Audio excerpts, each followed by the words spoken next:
ದಿನನಿತ್ಯದ ಸುದ್ದಿ ಅಪ್ಡೇಟ್ಗಾಗಿ ಈ ಕೂಡಲೇ ನಮ್ಮ ಪಂಚಗಿರಿ ನ್ಯೂಸ್ ಚಾನೆಲ್ ಅನ್ನು ಸಬ್ಸ್ಕ್ರೈಬ್ ಆಗಿ ನಮ್ಮನ್ನು ಪ್ರೋತ್ಸಾಹಿಸಿ.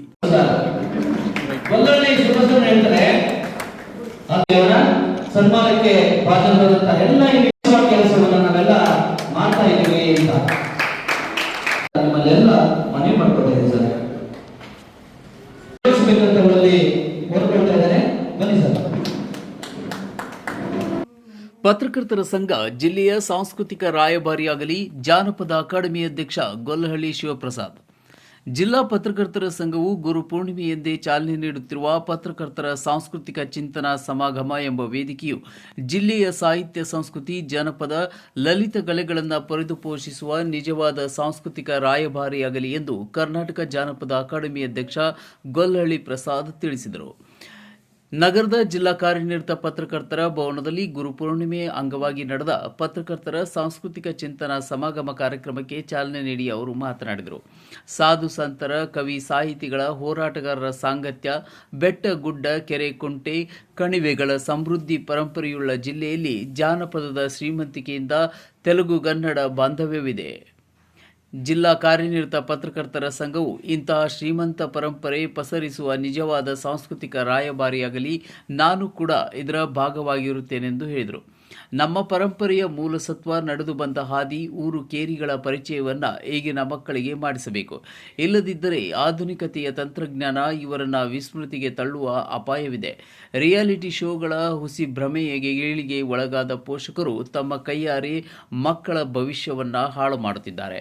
ಇಂತಹ ಸಂದಿಗ್ಧ ಹೊತ್ತಿನಲ್ಲಿ ಬುದ್ಧ ಗುರುವಿಗೆ ಜ್ಞಾನೋದಯವಾದ ಹುಣ್ಣಿಮೆಯ ದಿನ ಪತ್ರಕರ್ತ ಮಿತ್ರರೆಲ್ಲ ಸೇರಿ ಭವನದ ಸೂರಿನಡಿ ಕಾರ್ಯಕ್ರಮ ಮಾಡುತ್ತಿರುವುದು ಸಂತೋಷ. ಇದು ಇಲ್ಲಿಗೆ ನಿಲ್ಲದೆ ಮುಂದುವರಿಯಲಿ ಎಂದು ಹಾರೈಸಿದರು. ಊರು ಗೊತ್ತಿಲ್ಲ, ದೇವರು ಗೊತ್ತಿಲ್ಲ, ಜಾತ್ರೆ ಗೊತ್ತಿಲ್ಲ, ಸುತ್ತಲ ಪರಿಸರ ಗೊತ್ತಿಲ್ಲ, ಪ್ರಕೃತಿಯ ನಿಜವಾದಂತ ಅರ್ಥ ಗೊತ್ತಿಲ್ಲ. ಗೌರಿಯ ಮತ್ತು ರೌದ್ರಗಳು ಸಂಸ್ಕೃತಿಗಳಾಗಿದ್ರೆ ಪ್ರೀತಿ ಬದುಕಲು ಸಾಧ್ಯ ಆಗುತ್ತೆ. ಪ್ರೀತಿ ಜಗತ್ತು ಇರಕ್ಕಾಗುತ್ತಾ? ನಾವು ಆಹಾರ ಪದ್ಧತಿ ಬಗ್ಗೆ ಬಂದ ತಕ್ಷಣ ಮಾತಾಡ್ತಾ ಇದ್ದೀವಿ. ಜಯರಾಮಣ್ಣ ನಾವೆಲ್ಲ ನಮ್ಮ ಆಹಾರ ಪದ್ಧತಿಗಳು ನಮ್ಮನ್ನ ಹೇಗೆ ಗಟ್ಟಿಮುಟ್ಟಾಗಿರ್ತದೆ. ನಮ್ಮ ಜೀವನ ಕ್ರಮ ಹೇಗೆ, ಜಾನಪದ ಜೀವನ ಕ್ರಮ, ಜಾನಪದ ಆಹಾರ ಪದ್ಧತಿ, ಜಾನಪದ ಸಂಸ್ಕೃತಿ ಸಂಬಂಧಗಳನ್ನು ಕಟ್ತಾ ಇರ್ತದೆ. ನನಗೆ ಅಲ್ಲೇ ನೆನಪು ಜಯರಾಮಣ್ಣ ಈ ಮನೆಯಲ್ಲಿರ್ತಕ್ಕಂಥ ಬೆಂಕಿ ಕಟ್ಟಗಳನ್ನು ಚಿಕ್ಕ ಹಾಕೊಂಡು ಪಕ್ಕದ ಮನೆ ತಗೊಂಡೋಗಿ ಶೇರ್ ಮಾಡ್ಕೊಳ್ತಿದ್ರಲ್ಲ, ನೋಡಕ್ಕಾಗುತ್ತ? ಒಂದು ಮನೆ ಬೆಂಕಿ ಇನ್ನೊಂದು ಮನೆಗೆ ಆಗ್ತದೆ. ಅವು ತಂದಿಲ್ಲ, ಒಂದು ಮನೆ ಬೆಳಕನ್ನು ಇನ್ನೊಂದು ಮನೆ ಹಂಚ್ಕೊಂಡು ಬೆಳಕನ್ನು ಹಂಚ್ಕೊಳ್ಳೋದು, ಬೆಂಕಿ ಹಾಕೊಳ್ಳೋದು. ಅದಕ್ಕೆ ಕರ್ನಾಟಕ ಇನ್ನೊಂದು ಮಣಿಪುರ ಆಗಲಿಲ್ಲ, ಕರ್ನಾಟಕ ಇನ್ನೊಂದು ಅಸ್ಸಾಂ ಆಗಲಿಲ್ಲ, ಕರ್ನಾಟಕ ಇನ್ನೊಂದು ಬಿಹಾರ ಆಗಲಿಲ್ಲ. ಯಾಕಂದ್ರೆ ಇಲ್ಲಿ ಕುವೆಂಪುರು ಓಡಾಡ್ತಾರೆ. ಸರ್ವ ಜನಾಂಗದ ಶಾಂತಿಯ ಓಡಾಡ್ತಾರೆ. ಓ ನನ್ನ ಚೇತನ ಆಗುನಿ ಅನಿಕೇತನ, ಓ ನನ್ನ ಚೇತನ ಆಗುನಿ ಅನಿಕೇತನ, ಓ ನನ್ನ ಚೇತನ ಆಗುನಿ ಅನಿಕೇತನ, ಓ ನನ್ನ ಚೇತನ ಆಗುನಿ ಅನಿಕೇತನ ಅಂದ್ರೆ ಕುವೆಂಪುರು. ಹಾಗೇನೆ ಕೈವಾರ ತಾತಗಳು ಕೂಡ ಹೀಗೆ ಹೋಗ್ತಿದ್ರು. ಎಲ್ಲರೂ ನೀನು ನೀವೇ ತೆರೆಯಲ್ಲ, ನೀನು ನದಿ ಯಾವಾಗ ಸರ್ ನಿನ್ನೊಳಗಡೆ ನಿಂತ್ಕೊಂಡು ಭಗವಂತ ಅಲ್ಲೇ ಬದುಕಿದ್ದಾನೆ. ಎಲ್ಲೋ ಹುಡುಕಾಡ್ತೇನೆ, ಶಿವರುದ್ರಪುರ ಎಲ್ಲೋ ಹುಡುಕಿದೆ ಇಲ್ಲದ ದೇವರ. ಹೀಗೆ ಅನೇಕ ಸತ್ಯಗಳನ್ನ, ಸಾಕ್ಷಾತ್ಕಾರಗಳನ್ನ ಮರೆತು ನಾವು ಬೇರೆ ಪ್ರಯಾಣದಲ್ಲಿ ಆಧುನಿಕ ಸಹ ಎಲ್ಲರಿಗೂ ಹೇಳ್ಬೇಕಾಗ್ತದೆ.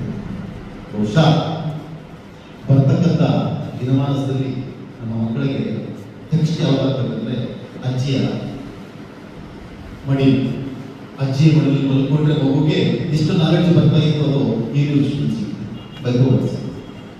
ನಮ್ಮ ಯೂನಿವರ್ಸಿಟಿಗಳಲ್ಲಿ ಎಲ್ಲವೂ ಸಿಗ್ತಾ ಇದೆ ನಮಗೆ. ವಿದ್ವತ್ತು, ವಿಜ್ಞಾನ, ಇನ್ನೊಂದು ಮತ್ತೊಂದು ಸಂಬಂಧಗಳ ಸರಮಾಲೆ ಸಿಗ್ತದೆ. ಅದು ಸಿಗ್ತಾ ಇದ್ದಿದ್ದು ಎಲ್ಲಿರ್ತದೆ? ನನ್ನ ಊರಲ್ಲಿ, ನನ್ನ ಬೀದಿಯಲ್ಲಿ, ನನ್ನ ಆಡ್ತಕ್ಕಂಥ ಪಾಠದಲ್ಲಿ ಅವರು ಬಿಟ್ಟು ಆಟಕ್ಕೂ ಒಂದು ಉದ್ದೇಶ. ವಿಶ್ವವಿದ್ಯಾಲಯಗಳು ಕೊಡದ ಲೋಕಜ್ಞಾನವನ್ನು ಊರು ಕೇರಿಗಳಲ್ಲಿ ಅಜ್ಜ ಅಜ್ಜಿಯರ ಮಡಿಲಾಸರೆ ನೀಡಲಿದೆ. ಬುದ್ಧ, ಬಸವ, ಕೈವಾರ ತಾತಯ್ಯ, ಅಂಬೇಡ್ಕರ್ ನಡೆದಾಡಿದ ನೆಲದಲ್ಲಿ ಸಮತೆಯ ಬದಲಿಗೆ ಸಂಘರ್ಷ ತಲೆಯುತ್ತಿದೆ. ಇದರ ಬದಲಿಗೆ ದೇವನೊಬ್ಬ ನಾಮ ಹಲವು ಎಂಬಂತೆ ಕುವೆಂಪು ಅವರ ವಿಶ್ವ ಮಾನವ ಸಂದೇಶಕ್ಕೆ ಜೀವ ತುಂಬುವ ಕೆಲಸ ನಾವು ನೀವೆಲ್ಲ ಸೇರಿ ಮಾಡೋಣ, ಮನುಜ ಮತವನ್ನು ಉಸಿರಾಗಿಸಿಕೊಂಡು ವಿಶ್ವ ಪಥದತ್ತ ಸಾಗೋಣ ಎಂದು ಕರೆ ನೀಡಿದರು.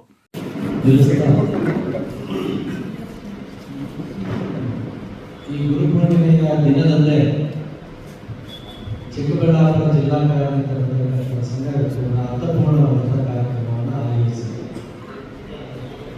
ಇಡೀ ಸಭಾಂಗಣ ತುಂಬಿಲ್ಲದೆ ಇರ್ಬೋದು, ಇಡೀ ಸಭಾಂಗಣ ಇಡೀ ರಾಜ್ಯಕ್ಕೆ ಒಂದು ಸಂದೇಶವನ್ನು ನಮ್ಮ ಸಂಘದಲ್ಲಿ ಕಳಿಸ್ಕೊಡ್ತಕ್ಕಂಥ ಒಂದು ಅರ್ಥಪೂರ್ಣವಾದಂಥ ಕಾರ್ಯಕ್ರಮ ಅಂತ ಅದು ನಾನು ಭಾವಿಸ್ತೇನೆ. ಸ್ನೇಹಿತರೆ, ಇವತ್ತು ಈ ಒಂದು ಅರ್ಥಪೂರ್ಣವಾದಂಥ ಒಂದು ಕಾರ್ಯಕ್ರಮವನ್ನು ಕವಿಗಳು, ಸಮಾಜದ ಚಿಂತನೆ, ಸಮಾಜದ ಗುರುಗಳಾಗುವ ರೀತಿ, ಈ ರಾಜ್ಯದ ಪರಿಸರ ಪ್ರಕೃತಿಯ ಬಗ್ಗೆ ಜಾಗೃತಿಯನ್ನು ಮಾಡಿಸ್ತಕ್ಕಂಥ ಗೊಲ್ಲಹಳ್ಳಿ ಶಿವಪ್ರಸಾದ್ ಅವರು ಈ ಕಾರ್ಯಕ್ರಮವನ್ನು ಉದ್ಘಾಟನೆ ಮಾಡಲಿಕ್ಕೆ ಬಂದಿದ್ದಾರೆ. ನಾವು ಮೊದಲನೇದಾಗಿ ಅವರಿಗೆ ರೂಪಾಯಿಗಳ ಗುಂಪುರಿಮೆಯನ್ನು ನಾವು ಮಾಡಿಸ್ತೀವಿ. ಪ್ರತಿಯೊಬ್ಬ ಪತ್ರಕರ್ತರಿಗೂ ಕೂಡ ನಾವೇ ಗುಂಪುರಿಮೆ, ಅವರ ಸದಸ್ಯತ್ವ ಶುಲ್ಕ ನಾವು 500 ರೂಪಾಯಿ ತಗೊಳ್ಬೇಕಿತ್ತು.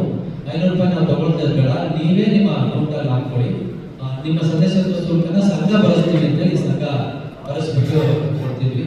ಇದಲ್ಲದೆ ಅನೇಕ ರೀತಿ ಆರೋಗ್ಯ ಶಿಬಿರಗಳನ್ನು ಆಯೋಜನೆ ಮಾಡ್ತಾ ಇದ್ವಿ. ಅನೇಕ ಬೇರೆ ಬೇರೆ ಅರ್ಥಪೂರ್ಣವಾದಂಥ ಇಲ್ಲಿ ಎಲ್ಲೂ ಕೂಡ ದುಂದು ವೆಚ್ಚವನ್ನು ಮಾಡ್ತಿದ್ವಿ ಸರ್. ನಾವು ಮೇಲ್ಗಡೆ ಒಂದು ಭವ್ಯವಾದಂಥ ಭವನವನ್ನು ಕಟ್ಟಿದ್ವಿ. ಈ ಕಟ್ಟಡದ ನಂತರ 2-3 ಬ್ಯಾಂಕ್ ಇವರು ಕೂಡ ಕೊಟ್ಟರೆ ಹೆಚ್ಚು ಆದಾಯ ಬರುತ್ತೆ.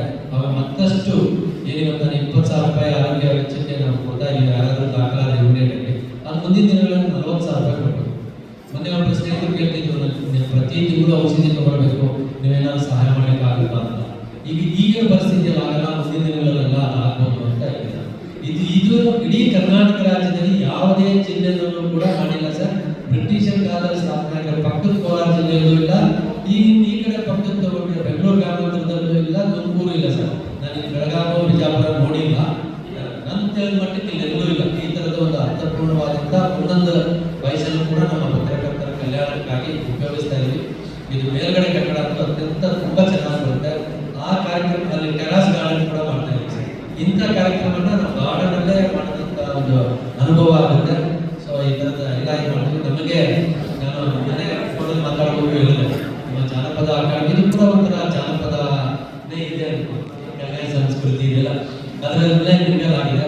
ತಾವು ಕೂಡ ನಮ್ಗೆ ಏನಾದ್ರು ಒಂದಷ್ಟು ಕೈ ಜೋಡಿಸಿದ್ರೆ ಇದನ್ನ ಇನ್ನಷ್ಟು ಕಲಾವಿದರನ್ನ ಬೇರೆ ಬೇರೆಯವ್ರನ್ನ ಕರೆಸಿ ನಮ್ಮ ಒಂದು ಕಾರ್ಯಕ್ರಮವನ್ನ ಚೆನ್ನಾಗಿ ಮಾಡಲಿಕ್ಕೂ ಕೂಡ ಅವಕಾಶ ಆಗುತ್ತೆ ಅಂತ ಹೇಳಿ ಒಂದು ಸಣ್ಣ ಮನವಿಯನ್ನು ಕೂಡ ಶಿವಪ್ರಸಾದ್ ಸರ್ ಹತ್ರ ಬೆಂಗಳೂರು ಉತ್ತರ ವಿವಿ ಕುಲಸಚಿವ ಡಾಕ್ಟರ್ ಲೋಕನಾಥ್ ಮಾತನಾಡಿ, ಪತ್ರಕರ್ತನಾಗಿ, ಪ್ರಾಧ್ಯಾಪಕನಾಗಿ, ಹಾಲಿ ಕುಲಸಚಿವನಾಗಿ ಕೆಲಸ ಮಾಡಿರುವ ನನ್ನನ್ನು ಕರೆದು ಪತ್ರಕರ್ತರ ಸಮ್ಮೇಳನ ಕಾರ್ಯಕ್ರಮದಲ್ಲಿ ಸನ್ಮಾನಿಸಿರುವುದು ಅತ್ಯಂತ ಸಂತೋಷ ತಂದಿದೆ. ಪತ್ರಕರ್ತರಿಗೆ ಪ್ರಾಮಾಣಿಕತೆ ಮುಖ್ಯ. ಸಮಾಜದ ಆರೋಗ್ಯಕ್ಕೆ ಪೂರಕವಾದ ವರದಿಗಳನ್ನು ಮಾಡುವ ಮೂಲಕ ಜವಾಬ್ದಾರಿಯುತ ಪ್ರಜೆಗಳ ನಿರ್ಮಾಣಕ್ಕೆ ಕೈಜೋಡಿಸೋಣ ಎಂದರು.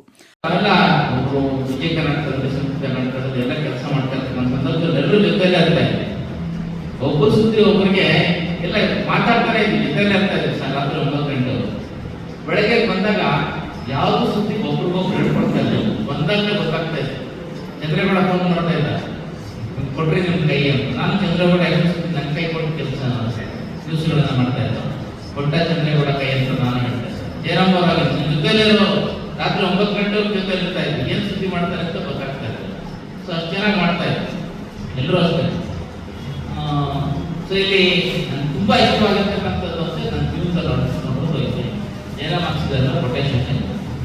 ನಾನು ಇದೇ ಕೆಲಸ ಯೂನಿವರ್ಸಿಟಿಯಲ್ಲಿ ಮಾಡ್ತಾ ಇದ್ದೆ, ಟೀಕೆ ಕೊಡಿಸ್ತಾ ಇದ್ದೆ, ಕೆಲಸಗಳಲ್ಲಿ ಯಾರು ಏನಾದ್ರು ಅಂದ್ಕೊಂಡೆ ನನಗೆ ದೊಡ್ಡ ಕೆಲಸ ಏನು ಮಾಡ್ತಾ ಇಲ್ಲ, ಏನ್ ಮಾಡಬೇಕು ಅದನ್ನು ಪ್ರಾಮಾಣಿಕವಾಗಿ ಮಾಡ್ತಾ ಇದ್ದಾರೆ.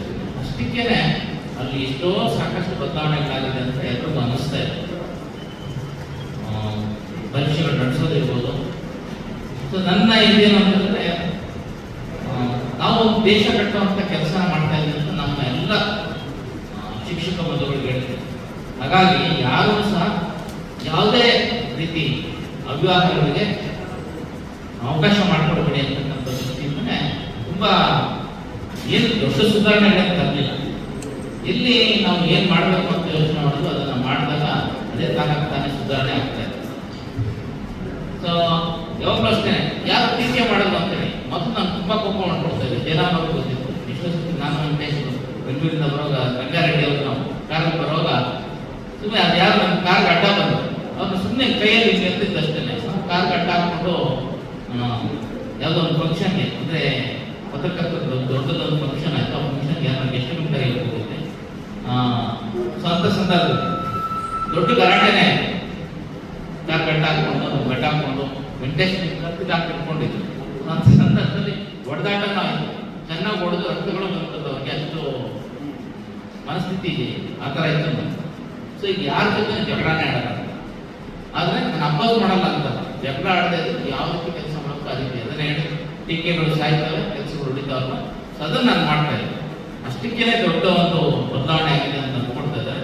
ನನ್ನ ಇನ್ನೊಂದು 11 ತಿಂಗಳು ಸರ್ವಿಸ್ ಇದೆ ನಾನು, ಅಷ್ಟರವರೆಗೂ ಸಹ ಉತ್ತಮವಾಗಿರ್ತಕ್ಕಂಥ ಕೆಲಸ ಮಾಡ್ತೇನೆ. ಸೊ ಪತ್ರಕರ್ತನಾಗಿ ಸಾಕಷ್ಟು ಅನುಭವ ಆಗಿದೆ. ಶಿಕ್ಷಕನಾಗಿ ಕೆಲಸ ಮಾಡಿದ್ದೇನೆ. 32 ವರ್ಷ ನಾನು ಪಾಠ ಮಾಡಿ ಉಪನ್ಯಾಸಕನಾಗಿ ಮತ್ತು ಪ್ರಾಧ್ಯಾಪಕನಾಗಿ ಕೆಲಸ ಮಾಡಿ 32 ವರ್ಷದ ಅನುಭವ ಇದೆ. ಆ ಅನುಭವನ ಇಂಪ್ಲಿಮೆಂಟ್ ಮಾಡ್ತಾ ಇದ್ದೀನಿ. ಸೊ ಸಾಕಷ್ಟು ನಮ್ಮ ಶಿಕ್ಷಕರಿಗೆ ವ್ಯಾಲ್ಯೂಯೇಷನ್ ಬರ್ತಾರೆ, ತುಂಬ ಜನ ತಪ್ಪಿಸ್ಕೊಡ್ತಾರೆ. ಸೊ ಅವ್ರಿಗೂ ಹೇಳ್ತಾ ಇದ್ದೀವಿ, ಸೊ ಈಗ ನಾವು ಮಾಡ್ತಾ ಇರ್ತಕ್ಕಂಥದ್ದು ದೇಶ ಕಟ್ಟುವಂಥ ಕೆಲಸ. ಯಾಕೆಂದ್ರೆ ನಮ್ಮ ಮಕ್ಕಳು ಎಲ್ಲ ಹೋಗ್ತಾರೆ. ಇವತ್ತೊಂದು ಕಾಲೇಜಲ್ಲಿ ಬಂದಿದ್ದು, ಸೊ ಅವ್ರೇನು ಅಂತಂದರೆ ನಮ್ಮ BCom ರಿಸಲ್ಟ್ ಎಲ್ಲದೂ ಬಿಟ್ಟಿದ್ದೀವಿ, ಆ ಮಕ್ಕಳದು ರಿಸಲ್ಟ್ ನಾವು ಬಿಡಲಿಲ್ಲ. ಯಾಕೆ ಅಂತ ಹೇಳಿದ್ರೆ ಸೊ ಅಲ್ಲಿ ಇವ್ರು ಮಾಡಿರ್ತಕ್ಕಂಥ ಮ್ಯಾನೇಜ್ಮೆಂಟ್ ಅವ್ರು ಮಾಡಿರ್ತಕ್ಕಂಥ ಮಿಸ್ಟೇಕ್ ಇದ್ದಾರೆ. ಏನಾಯ್ತು ಅಂದರೆ ಅವ್ರೇನು ಮಾಡೋದು, ಪರ್ಮಿಷನ್ ತೊಗೊಳ್ದೇ ಇಂಟರ್ನಲ್ ಅಸೆಸ್ಮೆಂಟನ್ನು ನಡೆಸಿದ್ದೀವಿ ಅಂತ ಮಾಡಿದ್ದೀವಿ ಅಂತ ಮಾಡಿಬಿಟ್ಟಿದ್ವಿ. ಸೊ ನಂತರ ಇವತ್ತೇನೆ ಅವ್ರಿಗೆ ಏನು ಮಾಡೋದು ಅಂತ ನಮ್ಮ ಹತ್ರ ಬಂದು, ಸರ್ ವಿದ್ಯಾರ್ಥಿಗಳೆಲ್ಲ ತುಂಬ ಅಪ್ಸೆಟ್ ಆಗ್ತಿದ್ದಾರೆ, ರಿಸಲ್ಟ್ ಕೊಟ್ಟಿಲ್ಲ. ಕಾರ್ಯಕ್ರಮದಲ್ಲಿ ಆಕಾಶವಾಣಿ ವರದಿಗಾರ ಎನ್ ಚಂದ್ರಶೇಖರ್, ದೂರದರ್ಶನ ವರದಿಗಾರ ಚಿಗೋರ, ಆರೋಗ್ಯ ಇಲಾಖೆಯ ಮಮತಾ ಕವನ ವಾಚನ ಮಾಡಿ ಸಭಿಕರನ್ನ ರಂಜಿಸಿದರು. ಕಾರ್ಯಕ್ರಮದಲ್ಲಿ ಹಿರಿಯ ಪತ್ರಕರ್ತರಾದ ಭವಾನಿ ಲಕ್ಷ್ಮೀ ನಾರಾಯಣ್, ಪುಟ್ಟರಾಜು, ಟಿಎಸ್ ನಾಗೇಂದ್ರ ಬಾಬು ಅವರಿಗೆ ಫಲತಾಂಬೂಲ ಹಾರ ತುರಾಯಿಯೊಂದಿಗೆ 5,000 ರೂಪಾಯಿ ನಗದು ನೀಡಿ ಸನ್ಮಾನಿಸಲಾಯಿತು. ಇದೇ ವೇಳೆ ಹುಣ್ಣಿಮೆ ಕಾರ್ಯಕ್ರಮಕ್ಕೆ ಅತಿಥಿಗಳಾಗಿ ಆಗಮಿಸಿ ಕಾರ್ಯಕ್ರಮಕ್ಕೆ ಕಳೆಗಟ್ಟುವಂತೆ ಮಾಡಿದ ಸಾಹಿತಿ ಗೊಲ್ಲಹಳ್ಳಿ ಶಿವಪ್ರಸಾದ್, ಕುಲಸಚಿವ ಡಾ ಲೋಕನಾಥ್ ಅವರನ್ನು ಕೂಡ ಆತ್ಮೀಯವಾಗಿ ಸನ್ಮಾನಿಸಲಾಯಿತು. ಕಾರ್ಯಕ್ರಮದ ನಿರೂಪಣೆಯನ್ನ ಮುನಿರಾಜು ಎಂ ಅರಿಕೇರಿ ಮಾಡಿದರೆ, ಪ್ರಾರ್ಥನೆಯನ್ನ ನಾರಾಯಣಸ್ವಾಮಿ, ಸ್ವಾಗತವನ್ನ ಖಜಾಂಚಿ ರವಿಕುಮಾರ್, ವಂದನಾರ್ಪಣೆಯನ್ನ ಪ್ರಧಾನ ಕಾರ್ಯದರ್ಶಿ ಬಾಲಕೃಷ್ಣ ನೆರವೇರಿಸಿದರು.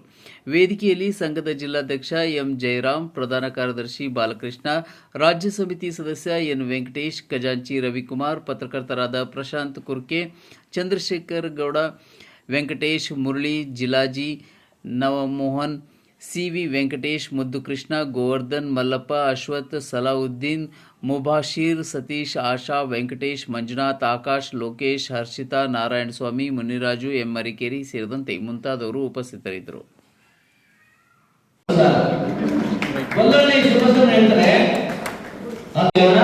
ಸನ್ಮಾನಕ್ಕೆ ಭಾಜನರಾದಂತ ಎಲ್ಲ ಕೆಲಸವನ್ನು ನಾವೆಲ್ಲ ಮಾಡ್ತಾ ಇದ್ದೀವಿ ಅಂತ ನಿಮ್ಮಲ್ಲೆಲ್ಲ ಮನವಿ ಮಾಡ್ಕೊತಾ ಇದ್ದೀವಿ ಸರ್.